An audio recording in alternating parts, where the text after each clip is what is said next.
Hello guys, welcome back sa ating YouTube channel. Isa na namang latest update ang ating ihahatid sa inyo guys ngayong October 11, 2023. Guys, ito sa mga model po ni Oppo, isa-isahin na po natin to. Unahin po natin si Oppo A78. Guys, sa mga nagtatanong ng Oppo A78, ito na po yung ating update. Yan, check po na natin yung mga design po niya. Napakagaan po nito guys. Kung check po natin ang kanyang weight. Then ito guys, check po natin yung kanyang mga highlights. Ito po ay naka 67 watts, super book charge na. Then meron siyang 8 plus 8 GB RAM, 256 po internal storage. At kung battery naman po yung ating pag-uusapan, ito ay naka 5,000 mAh large battery. Then yung display po nito naka full high definition plus AMOLED display na po. So matingkad po yung display nito. So yun guys, check po natin yung mga parameters. Silipin po natin yung ilang parameters po niya. So size ng screen to guys is naka 6.4 punch hole AMOLED full high definition display. Then naka 90 Hz na po yung kanyang refresh rate. So price po natin dito is 13,999. So yun po yung ating latest update para sa model na to ni Oppo A78. Yan.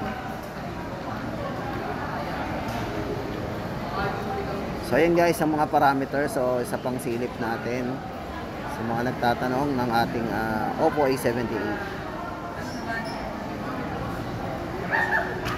Tapos guys, ito lipat naman tayo sa mga iba pang model po ni ngayon ni Oppo. Check po natin.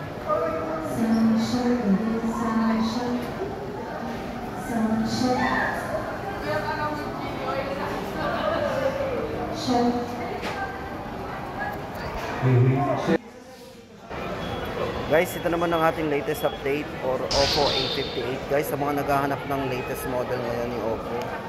Guys, ito Oppo A58. Guys, ito yung pinaka-highlights po nito. Ito ay naka 33 watts super book charge na. Sobrang bilis na mag-charge. Syempre guys, yung display nito naka 6.72 size ng screen. At syempre guys, ito naka 6 plus 6 GB of RAM po yan. 128 internal storage. At syempre guys, para sa mga highlights, ito ay naka 6.72 full high definition plus sunlight display na po yung screen yan. At syempre guys, ito maganda dito, meron itong 180 touch sampling rate sa kanyang screen. Then naka dual speaker po yan. So mas malakas po yung sounds natin dyan kasi naka dual speaker yan. Then naka 5,000 mAh battery, pang matagalang battery, pang all day battery din. Kung camera naman guys, ito meron siyang 50 megapixel AI camera. Tama-tama yan sa mga mahilig mag-camera at mag-selfie syempre. So 50 megapixel AI camera. At tapos syempre guys, ito mga maganda dito, yung bigat nito naka 192 gram. So yan ang bigat niya. Syempre guys, Helio G85 para doon sa mga gamer. Tama-tama na sa inyo to kasi ito ay naka Helio G85 na po. And guys, ang latest model ni Oppo A58, 9,999. At syempre guys, ito sama natin to si Oppo Enco Buds.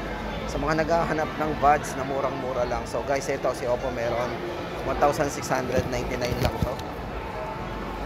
So maganda dito guys, ito ay naka 24-hour total battery life. So matagalan. Then meron siyang binaural Bluetooth transmission, so walang delay yan. Low latency, tama-tama sa mga panglaro yan. So yun guys, price natin dito is 1,699 lang. Sa naghahanap ng wireless na buds, ito yung may-recommend natin para kay Oppo. Napakagaan po nito. So yun guys, ang ating latest update sa mga naghahanap niyan. Tapos guys, lipat tayo dito sa model na to. Ito, baka naghahanap kayo ng budget phone. Yung pinaka-budget phone ni Oppo guys. Oppo A17K. So halagang 5,999 lang. Yan, meron tayo 5,000 mAh long lasting battery. Then up to 4 GB RAM, extended RAM po yan. Bali 64 po internal storage yan. Then meron rin siyang side fingerprint unlock. At syempre guys, naka IPX4 na po yan. Kumbaga water resistant na rin. Kumbaga sa mga splash safe po yan. And so yung bigat po nito naka 189 gram. Then kung size naman ng screen guys, ito ay merong 6.56 inches high definition. Ang maganda dito guys ay naka 60 Hz refresh rate na rin. So okay na rin yun. Then yung Android niya is Color OS 12.1. So ito guys, sa mga naghahanap ng camera, hindi na rin po ulit, check natin. Sa mga naghahanap ng budget po ni Oppo guys, ito Oppo A17K. So ayan ang ating price update. 5,999. Especially ngayong October 11, 2023. So ayan ang pinaka-latest natin ngayon.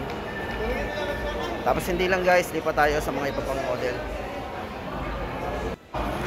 At ito naman guys ang update natin para kay OnePlus Nord 3 5G guys. Sa mga naghahanap ng latest din na may mataas na specs po ni Oppo guys, ito OnePlus Nord 3 5G. Ito po ay ganda ng design nito guys. Pag nakita natin, check natin yung design nito. Sobra isang ma-attract dito sa design niya. Ayan. Tapos maganda dito guys sa chipset, pag-usapan natin taas ang chipset niya kasi ito ay naka MediaTek Dimensity 9000 4 nanometer flagship chipset po yan. So mostly ginagamit po sa mga mamahaling Android phone yung chipset na yan. At syempre guys, sa camera hindi pa uhuli kasi Sony lens po ang ginamit dito. Ito yung naka 50 megapixel Sony IMX890 para sa kanyang triple camera system. So sobrang linaw po ng camera niyan. So isa pa dito guys, kung charging capability guys, ito ay naka 80 watts superbook. Sobrang bilis itong mag-charge din kasi naka 80 watts na po yan. Then 5,000 mAh long lasting battery din. Size po ng screen niya is 6.74 na naka 120 Hz na rin po yung kanyang refresh rate. And maganda pa dito guys, naka 1.5K resolution po yan. Yan, 29,990 po yung price niya. And guys, ang update natin para sa OnePlus Nord 3 5G sa mga gusto mag-avail yan. Yan po yung latest update natin. So don't worry guys, ito naka-promo naman yan sa mga credit cards, especially sa mga major cards. Naka-zero yan.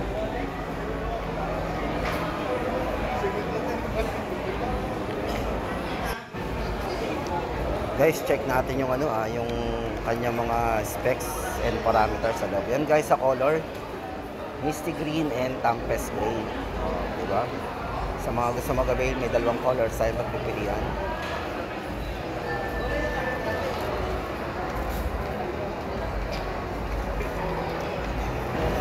At ito guys, baka naghahanap ulit kayo ng buds. So ito pa isang buds na may re-recommend natin from Oppo.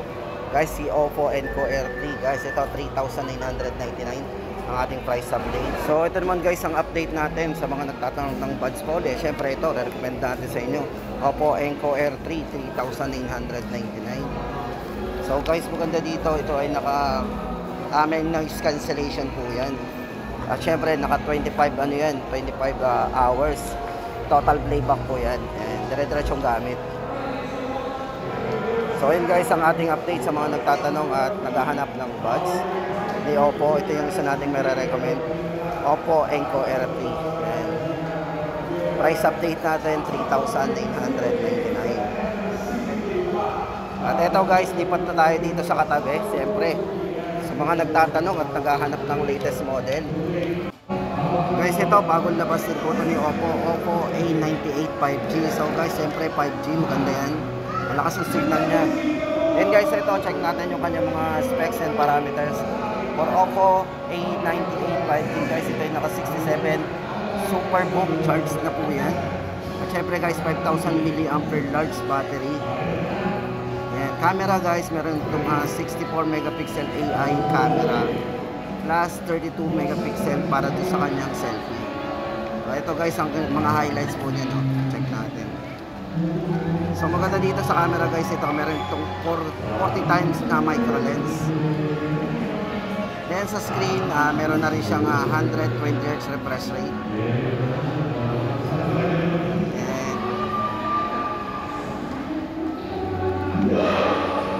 Then yung internal storage guys, ito yung naka 256 natin. Kung RAM naman papag-uusapan natin, maganda yung RAM nito, meron na rin siyang 8GB plus 8GB RAM. So napakataas ng RAM niya. And ito guys, ang latest update natin sa mga naghahanap ng Reno 10 Pro 5G. Guys, ito, unahin na natin ang presyo guys. Ito ay 29,999. And ito guys, para naman dun sa kanya mga highlights, check natin. Ultra camera guys, ito meron 250 megapixel para sa kanyang ultra clear camera para sa main camera. At syempre guys, maganda dito, meron siyang optical image stabilization sa camera. At syempre yung Pro Portrait mode, so meron din siyang ganun. So isa sa maganda dito guys, sa highlights na ito, yung kanyang 4K resolution. Para sa kanyang ultra clear video. Yan, sa mga hilig ng video guys, ito naka 4K resolution ito. Then sa front camera, sa telephoto portrait camera niya, meron siyang 32 megapixel. Yan. At syempre guys, 80 watts super book charge po yan, sobrang bilis itong mag-charge. So yan guys, ang pinaka-highlights natin para kay Oppo Reno 10 Pro 5G. Yan. Sa mga naghahanap ng Oppo Reno 10 Pro 5G ngayong October 11, 2023, ito na po yung ating latest update.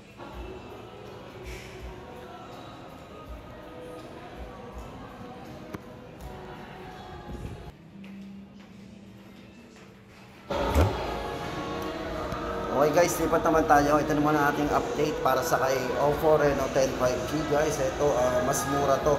Ito naman mas mababang presyo ng Reno 10. Ito si Reno 10 5G guys ay 23,999.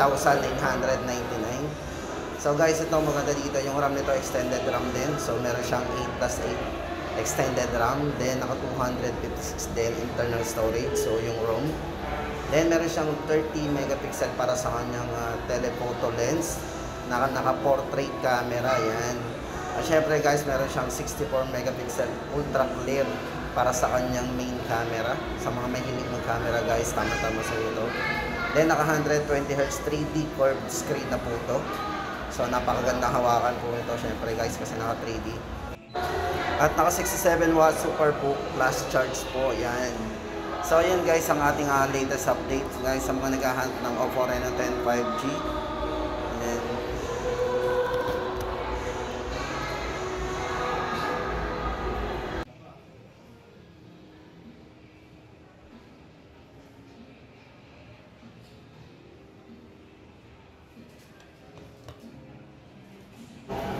And syempre guys, good news to sa mga naghahanap ng tablet. Baka may naghahanap pa sa inyo ng tablet kasi si Oppo meron silang Pad Air. Ito from 13,999, discounted ko siya ng 2,000. So ito guys, for Oppo Pad Air, ito ay merong ultra slim body, so napakanipis nito. Then meron siyang size na 10.36 inches. So maganda dito guys, naka 2K resolution po yan.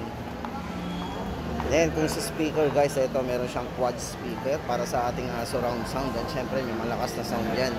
Tapos meron siyang mataas na battery na 7,100 mAh battery.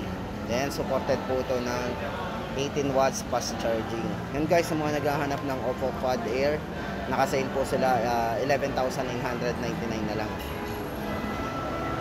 So especially ngayon, date natin is October 11, 2023. And guys, lagi tayo mag-stay tuned sa aking channel para lagi kayong updated sa mga video na aking i-upload.